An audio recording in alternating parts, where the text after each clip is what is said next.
With AI, we say to every woman, do not wait, because you will be left out of it, and it will be built with that bias of the male, and your voice will be left out of the conversation. Everyone and their mother is talking about AI, but have you ever found yourself overwhelmed and have no idea where to start? It's the biggest consciousness shift in humanity, and 90% of the population doesn't know anything about it, and the same few voices are going to control it. Amanda Jeffs flips the script on AI overall, but specifically for us, female founders. Eat, sleep, baby, work. That's it.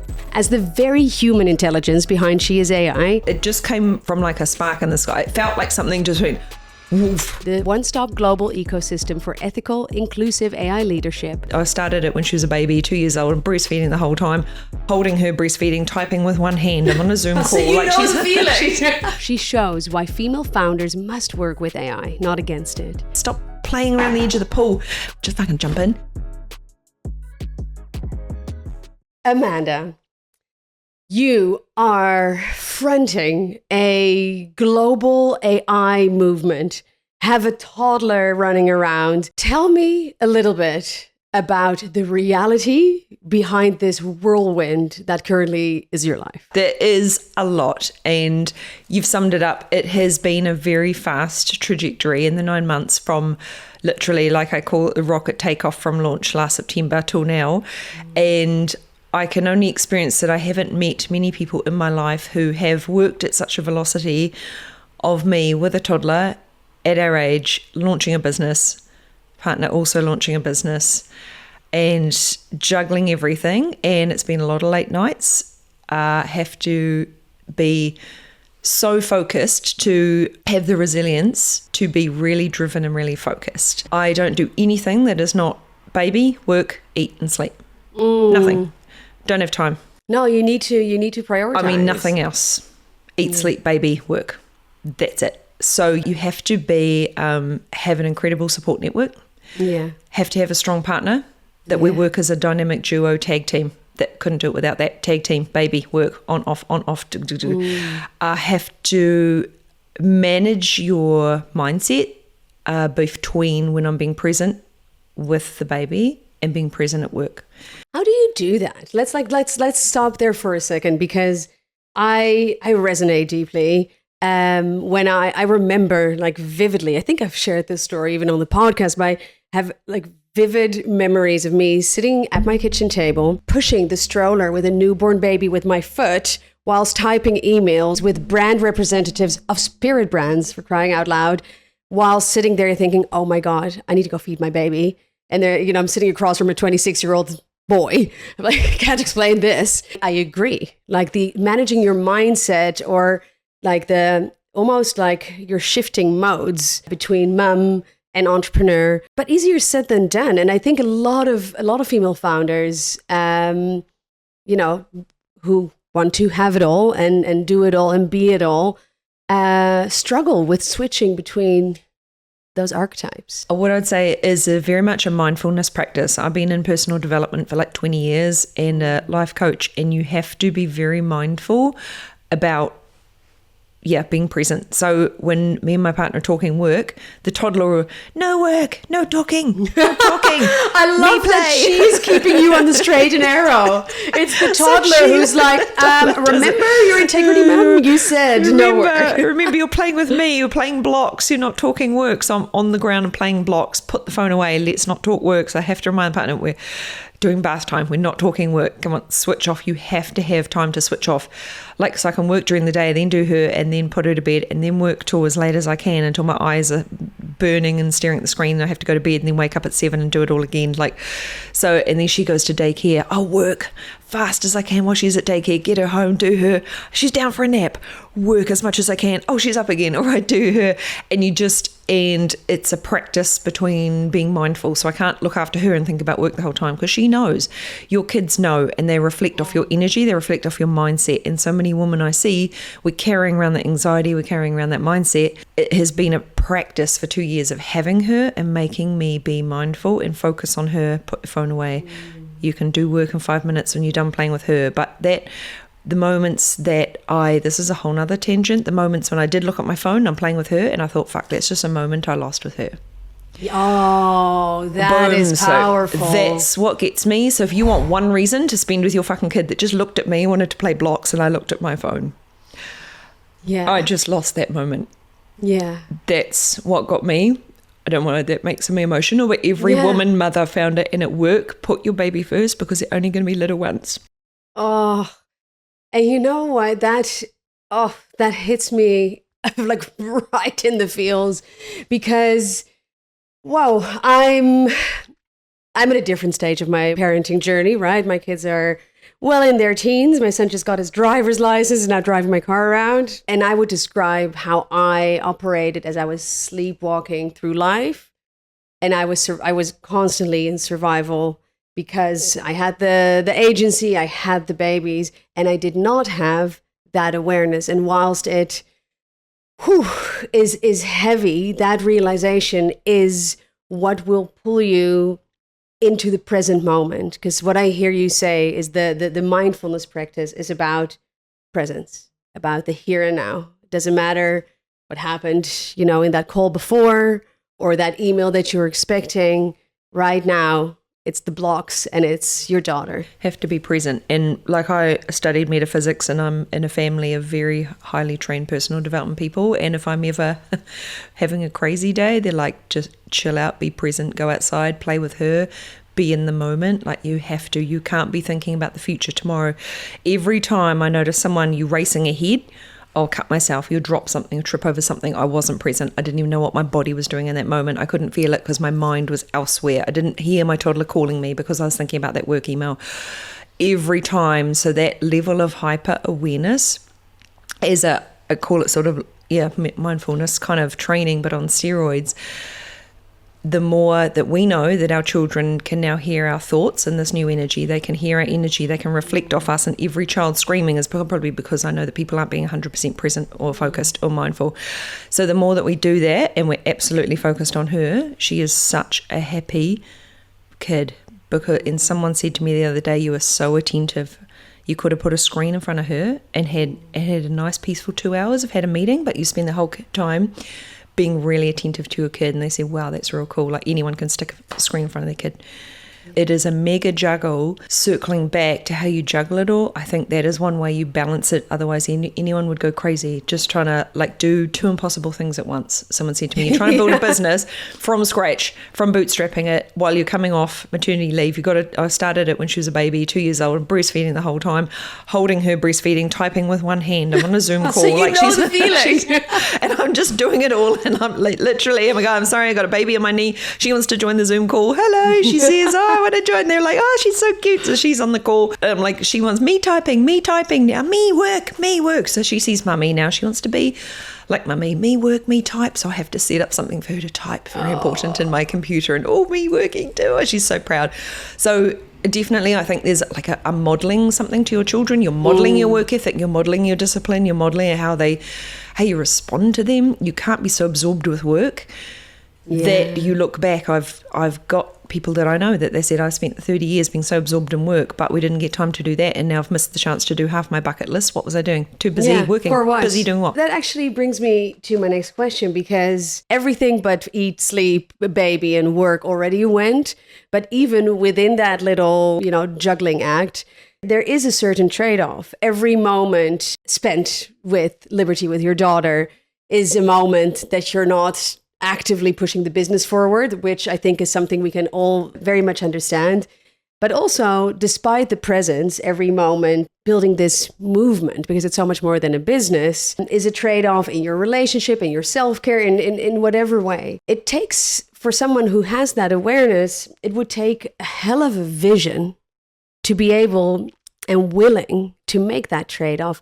Tell me a little bit about the vision that you had and the moment that dropped for you and you're like, I need to bring this to life. It is a trade-off. I'll start that question by saying it feels need to be said. Every woman I know is going to feel the guilt for not spending the time on your business that your clients and your team needs you. Because I'm spending time with my daughter. Every moment I spend with the daughter, I'm guilty of the business, and vice versa. And so it is a trade-off, and you just have to not feel the guilt. You just have to do what you can in the moment and do your best. That's what I've learned. You can't control it, you just do your best, right? To answer your question, where it came from, the best way I describe it is literally after I spent the last couple of years being deep swimming into AI. I already being a marketing consultant. Me and my partner are talking about this AI thing. We're like, we need to get on it. No one in New Zealand's really talking about it. This is going to be huge. Need to pivot, get into it. And I don't know, long story short, it just came from like a spark in the sky. It felt like something just went woof, like that. And that's the best way I describe a feeling, how something comes to me. And I know it sounds a bit woo, but it literally did. I know the feeling so well. And I sat down and I literally started sitting down at my computer and typing, and then it just started spewing out. And I was like, I need to capture this energy. I need to go with the flow. I'm not stopping. I am making this happen. Something said, you have to do this. You have to launch, stop fucking around, actually make this happen and just let it all flow out. And I have spent the last 9 months just working furiously, channeling the entire vision. That's how it came to me. I don't know. That's the best way I can describe it. At the very beginning, I was in an AI group of women, and once I started it and I said, hey guys, I want to do a magazine, I want to do a thing, I've got this big vision, who wants to come play, like jump on the rocket, let's go. And a few of them just went like me. Most of them went, because I started with the magazine, right, and we can explore that backstory, but we started with the magazine. This woman jumped on, a few of them helped me pull it together because they're designers, creatives, and we're like, we'll pull it together. We started with 25 contributors, and just started a magazine because I had the reasons why I wanted to start with that. But literally I just started just spewing out tons of things, day and night, like while the baby was asleep, just making the company. And we have an epic vision. Here's a follow-up thing. I think having a partner in life, not everybody does, and I'm very grateful to have a life partner that is a team that has also epic level of vision and drive and determination as me, and helps me even amplify that vision further. So isn't scared of it, is really facilitating that That growth. So the movement. two of us, and we were talking to someone recently, and we're like doing this brilliant tag team, and they said, you guys are fizzing. You're literally fizzing. The energy that's coming off you, everyone's like, this is magnetic, this is incredible, like your vision of what you're building. And we're like, I know it's coming from the sky, this is out, like how incredible the vision, the passion, it just unstoppable. If anyone can't keep up, it's like a treadmill, you're going to get spat off the back. We don't have time to slow down. You're on the treadmill, you're going as fast as enough, are you coming on the mission, or you get spat off the back? Yeah. This new energy is fast. We can go all about like the new energy. It is very transparent, very authentic, very based on truth, very based on anti-greed, very based on like-minded people working together. And that is the core of our business, is an energetic hub of like-minded people globally that want to work together as a collaborative. It is not the me show. It is not the big me fucking ego. It is celebrating everyone in our community and network that has helped grow this. I might be channeling the vision and holding the space, and we might be working together as a team. It is a team energy effort. Yeah. Everyone has brought their beautiful skill sets and abilities to feed into this in different ways. And I will say that is so important, that everyone, you can lead something yourself, but this new energy is fast. It is dynamic. You have to go with the flow. You have to work with others that are like-minded.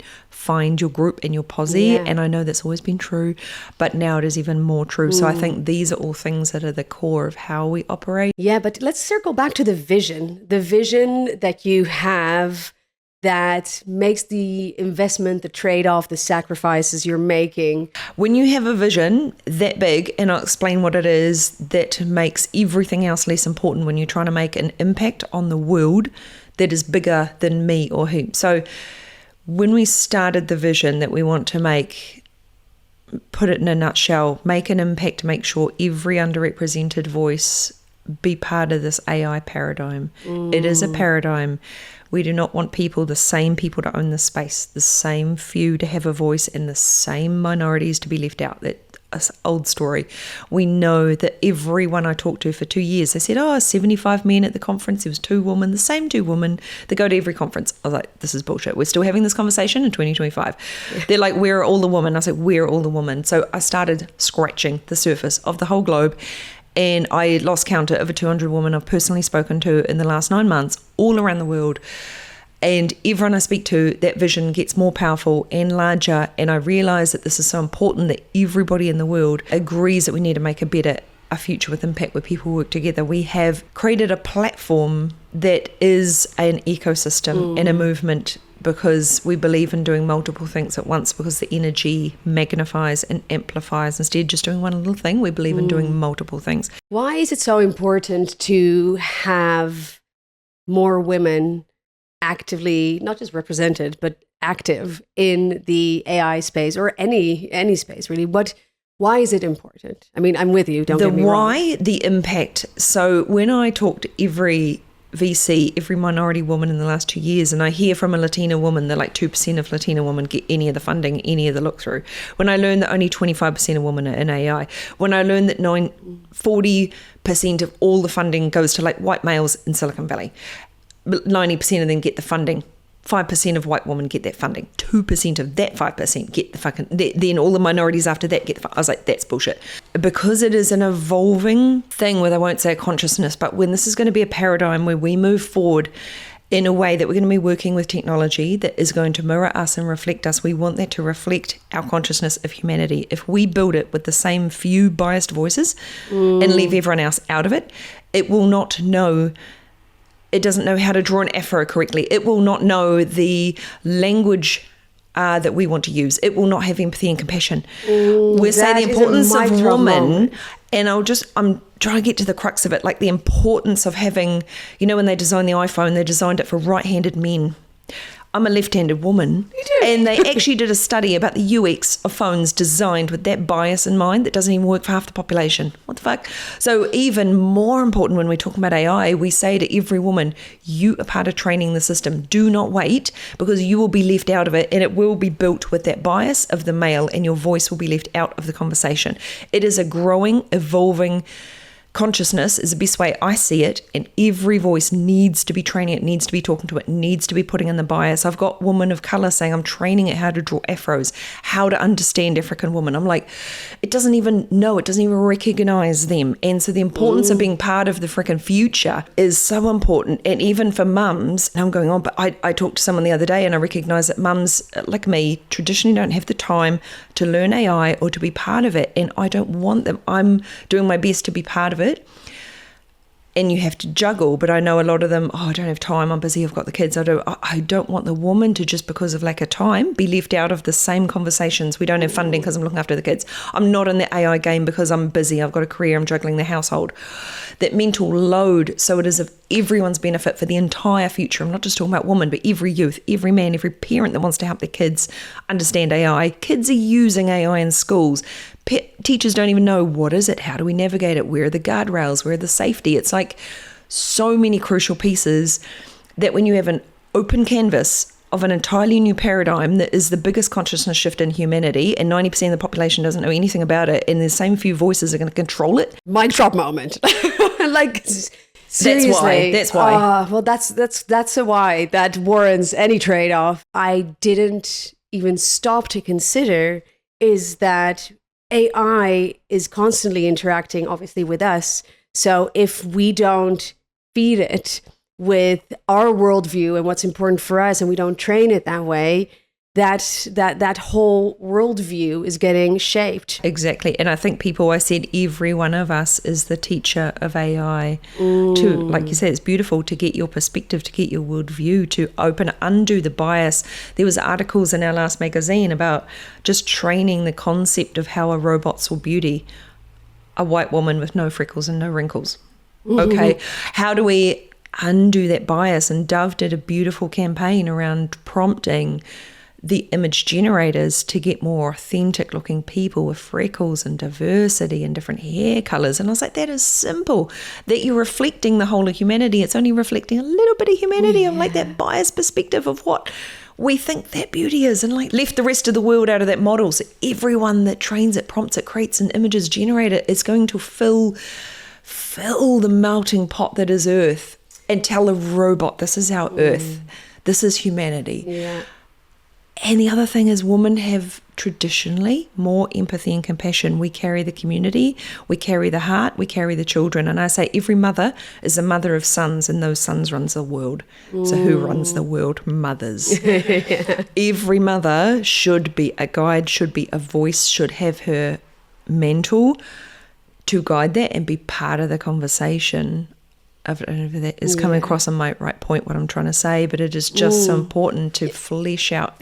It is. But I have a question for you on that, because what would you say to the women that are hearing this and have that same kind of penny drop moment, but are still kind of on the outskirts of AI, maybe worried about it, maybe fearful around it, maybe overwhelmed, and like you said, I don't have the time for it.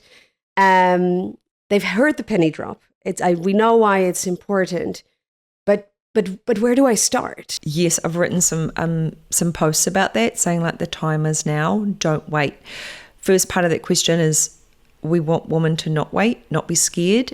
Don't wait till you feel ready or more educated to jump in the pool. Don't be scared to like dive in and play, because women traditionally wait till the IT department's figured it out, or wait till it rolls out and I'll catch up later and that's fine, and I don't know, it's too early, it's too scary, whatever. No, this is the time when you need to adopt it. Now's your part of the conversation. That is the first part. You've heard the penny drop, get in the pool. Secondly, start with ChatGPT. And I say to some people, for women, there's a whole piece around AI being able to take your mental load off your plate. So for example, I have a whole GPT trained on like our health and doctors and research and all our medicine and all our health concerns. And I chat to it every day. And it spits out incredible, like what would take me an hour to research across Google, go and pay $75 to visit the doctor, to spend an hour for him to tell me, and already knew that. I've got a robot that does that all for free and saves me time, and that my whole family will feel like, oh, do I have to worry about this rash on my daughter's face? Here's the research, boom. Oh, do we have to worry about that? Or how's your medicine going? Do we have to do that? Oh, yeah. It has the potential. That's one use case. Second use case, use it for your meal planning. Use it for your diary. I've made a custom GPT for the play centre to help them like answer some questions, think about play and learning activities. So the mental load piece for women, and I know Nikki Sweeney says that we don't need more men, we need more wives. And we need a wife because we're also trying to work and do the babies and carry the mental load and the cooking and the shit. So we need another wife to support us. And someone she's like, it's a great wife. point. So someone's need a wife. So she's like, basically, if you can make a custom GPT that's like a little, they call it an agent, but just a little GPT that can do a job, that can help you pretend that you've got 5 VAs working for you, get just everything out of your head. I don't have to Google anything. I don't have to do anything from scratch anymore because I've got GPT for everything. I've got the meal planner. I've got the one for my life schedule. Got one for the doctor. I've got one for my business strategy. I've got one for my copywriting. Amazing. I've got one. Delegate your entire mental load into AI, and when you realize, I can just ask the AI, I've got this food in my fridge, what shall I cook? Boom. Oh, 10 seconds, you got some recipes. Everything that you would think that is on your mental load, delegate it to your little robots. Honestly, saves so much time and mental load, and it's just, boom, it's there. You don't know how to write that email to your colleague or navigate a difficult decision. Oh, the robot can help you navigate that. Like just so much emotional stress and weight and thinking. Just, oh my God, get that all out of your mind and off your plate.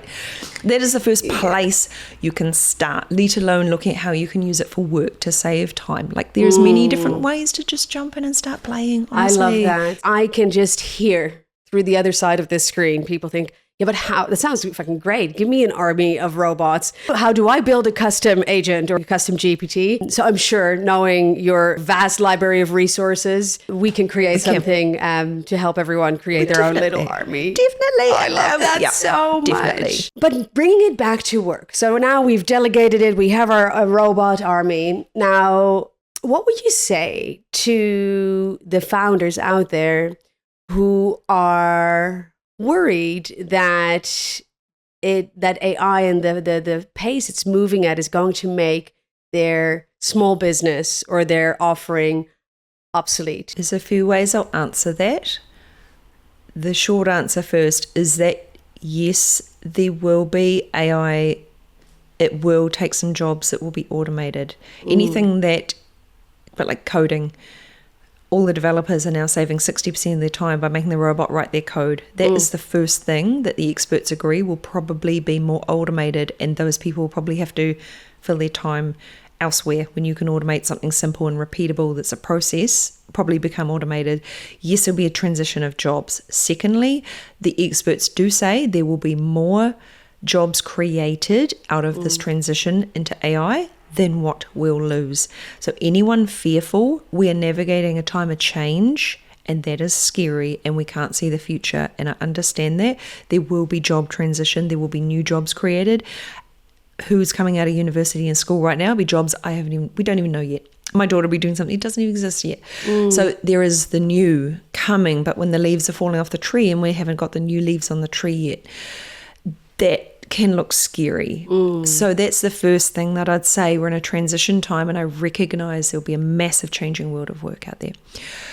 Second part of that, the best thing you can do is adopt AI to get the competitive advantage now, rather than putting your head in the sand. Is one small example, talking to a real estate agent last night, and no one in his sphere is yet using AI. So we gave him about 6 use cases to give him a competitive advantage right now for him to save time.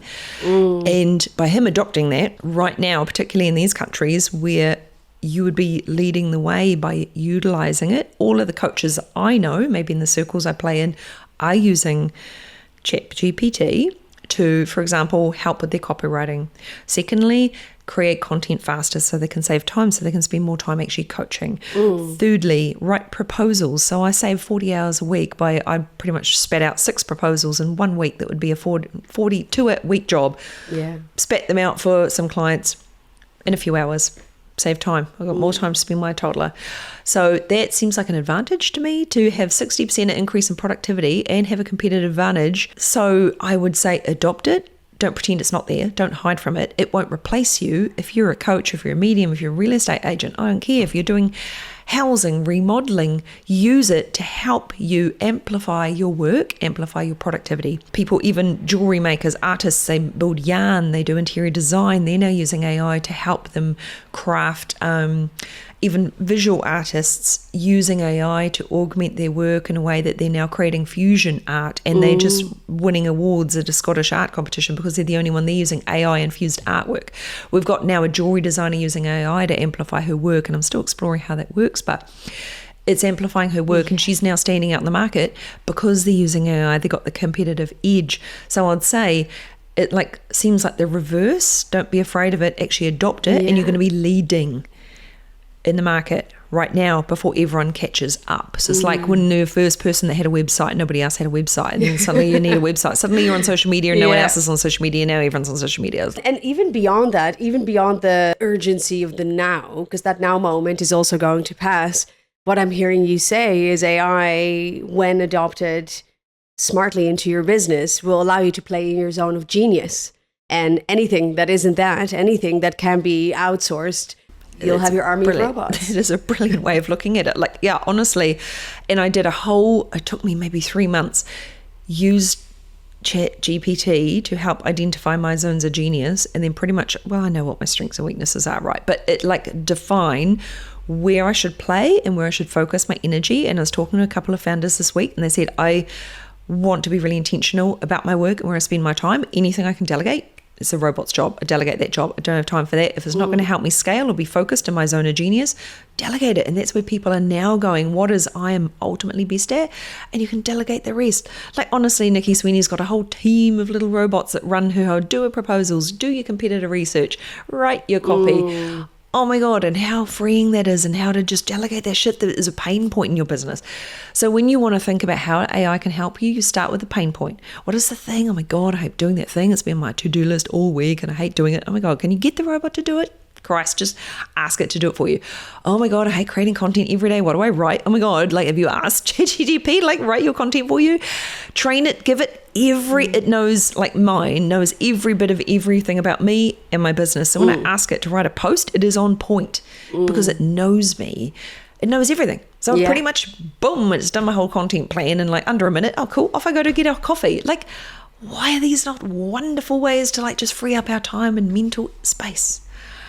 It's a very good question. It is in so many ways incredible. And if we can play in our zone of genius, that creates a competitive advantage where you shouldn't have to worry about the growth in AI will do to your business or to your job. What I'm interested in, though, especially when it comes to content, there is that human touch, especially when it comes to communicating your vision. There is something about that human touch that creates so much value that cannot be replaced. Explain to me, A, what that means. How do we maintain that fairy dust, that sparkle that is innately human? Human-driven AI, some of our partners actually specialize in this, is making sure that we're in the driver's seat when you use AI. So a very simple way to think about it is when someone uses ChatGPT, they ask it a question, it spits out some random shit, they go, oh, great. They share that. No lens of context of critical thinking whatsoever, and they're going to post that. One example, someone at an agency recently used ChatGPT to take all the client data, spit out this great proposal for a client. They saved 20 hours of their time. They met the deadline. The clients are like, yay. The agency was like, great, you met the deadline. It's wonderful. You're so fast. It's amazing. It looked great, right? Went to the client. They had taken old data and missed half of what the client had sent them. And the client is like, what is this shit? You've missed all the crucial data. It's totally off point. And they were like, the robot was only spitting out what it was fed, and they had no lens on it, no critical thinking. They didn't double check, they didn't review it, didn't make sure they had all the. So when you are going to use it blindly and trust whatever it spits out, it's going to hallucinate. It's going to tell me there's one microphone on the table. Clearly, I can see there's two. God, so there's no very simple examples to show you a point that the human has to drive it. It is a tool, like a painter uses a paintbrush, like you are using this microphone. The microphone doesn't take over your podcast and replace you. That laptop's not running your podcast. You are running the podcast. It's a silly analogy, but you are the one driving it. So in the use case of using ChatGPT is the simplest way to explain it, really. You are putting the prompt in, you are briefing it on your business. A friend of mine said, I like to talk to it like I'm drunk talking to my bestie at like 1 a.m. and my copy is going to sound like that. And so she's like, talk to the robot like that, and all her content's going to come out with her sparkle, with her authenticity infused in it because she is writing it. I brief the robot so thoroughly and review it and check it and refine it. And sometimes I prompt and reprompt and go, no, you missed that. No, that's not right. Add this in, tweak that. No, that's not the right angle. I want this. I want that. I am driving the tool and refining it to get the best results, and the better and better it gets. As another example, we don't have an intern that comes into a workplace and the intern gives you something. Oh, thank you. It's great. Not what I asked for. You don't take that to the boss and go, here you go. This is shitty. That's not what I asked for. You're going to go back to the intern and you're going to train the intern. Hey, hun, that's not quite what I asked for, but that's great. I appreciate it. No, this is what I'm looking for. Have you tried thinking about this? Have you done that? Go back and look at this bit.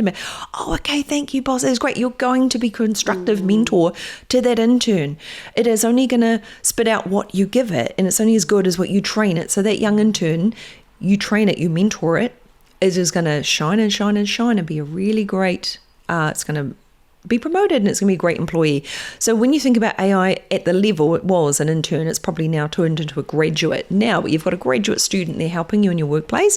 Think about how you onboard it. Think about how you brief it. Think about the output you want. Think about how you're training that graduate. You don't just go, I want a green plant. They're going to come back with a green plant, not what you wanted. What? Did you actually drive that, give us really good brief to that? Probably look at yourself and how you're using the tool to get the great output. Garbage in, garbage out is an old term from IT. I studied IT. You're only going to get as good as you put out. The human is driving the tool is what I'm trying to say. And that keeps the empathy, compassion, keeps your voice authentically in there. Also, if you get the output that gets you 90% of the way there, 80% of the way there, or 99%, and you can edit copy, can't you? You've got 2 fingers in a brain. Still use your words. You can still edit the copy like it's you, but you've got 80, 90% of the way there. You've saved 20 hours of the week. Now you've got a moment to actually refine that copy, put your little flavour in there and get it out, but you've saved yourself some time. That just keeping the human driving the tool. You're not, oh my God, AI is my God, and I just believe everything it gives me and I just copy and paste it into Facebook. That's not what we're doing. I love that. And it's true, like fills in blanks. It makes shit up sometimes. And I'm like, where the hell did you get it? I have a question about that though. It's a tool. So garbage in, garbage out. The more we train it, the better it performs. I hear you. Do you see any dangers from on a founder level, right? So anyone who is running their business and is replacing a lot of extra hours, but also potentially interaction with experts or other people with input from AI. Do you see any risks in creating a bit of an echo chamber? So for example, what I experience, obviously, my AI is my biggest cheerleader. Like she is fangirling all over me every time we're like co-creating something. I'm like, she's like, that's the genius idea. I can really see why you are the founder. And I'm like, okay, stop, but don't stop. Which I love, and it's great. And that's how, we talk to each other. And it's just mirroring back what I've put in and what I want to hear. Whereas sometimes I'm halfway through a project. I'm like, oh my God, I didn't even consider this left turn and unwind the whole thing. I guess it's a very long-winded way of saying, sometimes they talk about how smartphones create dumb people because, all the things I used to be able to do, now our phone does for me. Now, this AI is obviously that on crack. Do you see any risks in how that can take so much off our plate and we become kind of complacent? I get you. That is also a really good question. One, yes, there's a danger of us turning into the Wall-E movie when we've delegated everything and we're automated and we're floating around in our chairs and we're just consuming content and no one's got any critical thinking anymore and we just trust all the robots and we don't think for ourselves. Oh, totally. There could be a future where we lose empathy and compassion and humanity and we all turn more robotic. Yes. So what I am trying to educate everybody I talk to, when you're human driven, when you keep the empathy and compassion alive, when you keep your mission alive, when you keep your authenticity alive in everything that you do and every time you talk to a robot and you're critical and you're being that human and you're still using your critical thinking, but you're using a tool to amplify your work and keep the humanness in the front, that is when we can redirect the future away from that reality. Second point is very interesting because my robot must be, we're pretty cut and dry. I maybe prompt it in a way, I was like, review this, look at all the competitors, look at the strategy, fill in any gaps for me, tell me what I'm missing, look at this, I've thought of because I think of 50 things, I thought of all of that, I think of this, what do I need to add in there, tell me what I'm missing. It never compliments me, it's never said anything nice to me, I don't compliment it, I'm no like blah blah blah, haha, fluffy, hello, oh my God, you're amazing. It's never said one compliment, I don't do that. I'm like, give me the absolute, I say, give me an epic output, give me the epic prompt, give me a strategy for this, give me constructive, give me something that whatever, say what are the competitors doing, what is going to be the blue ocean strategy, and I'm like, give me what is no one giving me, don't compliment me, don't tell me how good it is, tell me what I'm missing, because I'm like, there's always room to improve. I don't need a compliment, tell me I've just actually missed that one critical thing that's going to make that thing work. And I say review this content and improve it, make this more epic, review it critically. So I use words like critical thinking, review this, look at this, tell me how to improve it. And I've done all my thinking, but I'm like, help me level up essentially. I love that. Again, how you talk to your robot. I had other people, another friend who's a coach, so one of her clients started yelling at the robot and getting all angry and like all turn bitch, like, oh my God, robot do. And her robot started turning back into a bitch back at her. So I want to address the part where it is a mirror. And I wrote a blog post about this recently.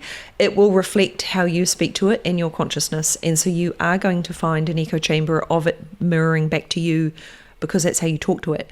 I talk to mine like how I talk. Maybe it's pretty cut and dried in comparison to yours. No fluff. I do business.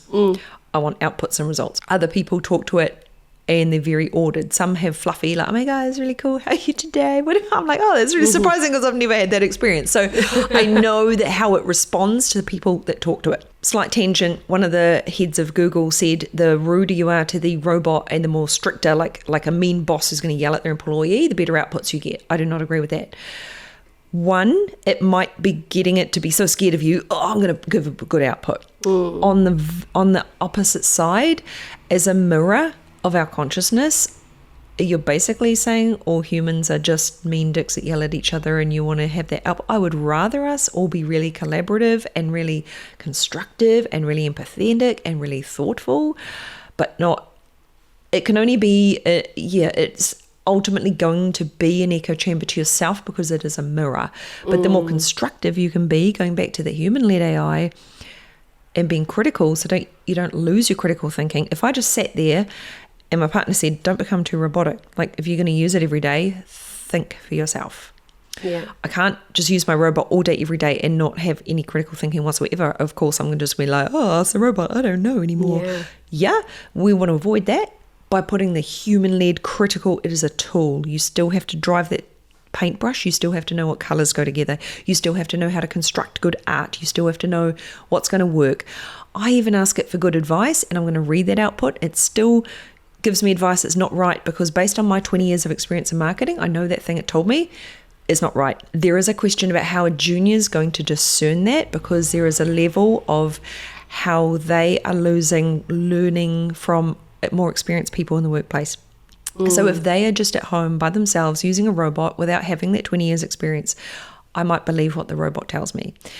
And I might put out a marketing strategy. There's actually a bit of not best practice, because I wouldn't know any better. If I was 18 and coming in and I'm at home and I haven't been in a workplace and it's been COVID and I work remotely, we're navigating a space. This is a whole other tangent where Gen Z is learning to discern for themselves how to do good work, how to learn, how to get experience, and how to be critical thinkers when they're not exposed to a workplace with more senior leaders who are mentoring them and guiding them and learning on the workplace. And when they're using a robot that's just going to spit out some random shit that's not good advice, how are they going to know? So we have an AI advisory council that I made up at SheisAI of the smartest leaders in AI globally, who are helping provide frameworks and thought leadership about how we navigate this space, and frameworks and guidance for the future of AI. What's the biggest AI blunder you see a lot of rookie users make? Think female founder, first time interacting with AI, or thinking, okay, I need to get on the bandwagon,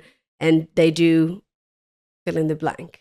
And what should they do instead? Simplest example, there's the art side and then there's the content side. So I'll use the content example because it's currently the most prevalent. People use ChatGPT, they'll get the content and they'll copy and paste it into their social media. And everyone is now seeing that everyone's using the same copy. It's got the same double hyphen, it's got the same bullet points, it's got the same rocket in it, it's got the em dash, that's what it's called, em dash.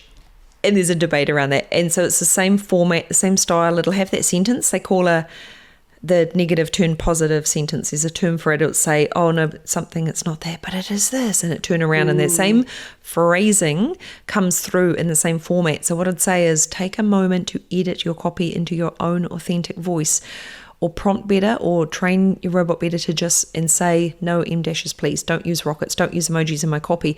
And so I've trained it. Rockets. And so you have to tell it, don't use this, do that, here's my phrasing, don't use that phrasing, change it into this, and so very specifically prompt it so that the output is exactly you.